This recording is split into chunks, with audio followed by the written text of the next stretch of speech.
এই পৃথিবীতে বাঁচতে গেলে যেমন সুখ দুঃখ সব কিছু নিয়েই বেঁচে থাকতে হয়, তেমনি সবার প্রতি সবার একটা টান থাকে, মায়া থাকে, ভালোবাসা থাকে। সে হোক না ছোট বড় যে কেউ, কাছের হোক দূরের হোক, সবার প্রতিই না সবারই একটা ভালোবাসার টান মায়া জন্মায়।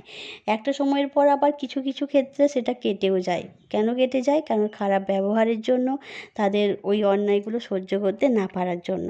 কিন্তু মনের কোথাও একটা যেন মায়া ভালোবাসা একটু হলেও থেকে যায়, সেই স্বার্থের জন্যই মানুষ অনেক কিছু করে ফেলে। তো যাই হোক, আজ আমার শরীরটা ভালো নেই। আজকে আমাদের বাড়িতে পঞ্চমীর পুজো হয়েছে, সেই জন্য পঞ্চমীর দিনে আমরা কিন্তু কোনো লাল জাতীয় জিনিস খাই না, যেমন শাক কচু মাংস ডিম এ সকল খাই না। সেই ক্ষেত্রে কলাই বড়িটাও খাই না। আর এই যে হাতে একটা সবুজ জুড়ি পরেছি, দু হাতে দুটো পরেছি, এটা কাকিমা এনে দিল।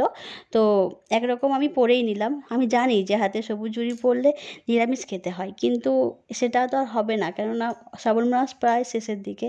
আর এভাবে তো নিরামিষ এক মাস আমি একা খেলে তো চলবে না, বাড়িতে ছোঁয়াছুঁয়ি হয়ে যাবে। সেই জন্য আর আমি অত পালন করতে গেলাম না। সবাই যেভাবে পড়েছে আমাকেও দিল, আমিও সেভাবেই পড়ে নিলাম। তো আমার মতো কে কে এরকম লঙ্কা খোড়া তেল দিয়ে বা লঙ্কা ভাজা দিয়ে আলু মাখা খেতে ভালোবাসো? এতে কলাই বড়ি ভাজা দিয়ে খেলে আরও বেশি টেস্টি হয়। কিন্তু ওই যে আজ খাবো না, সেই জন্য শুধু লঙ্কা তেল দিয়েই মেখে নিলাম আলুটা।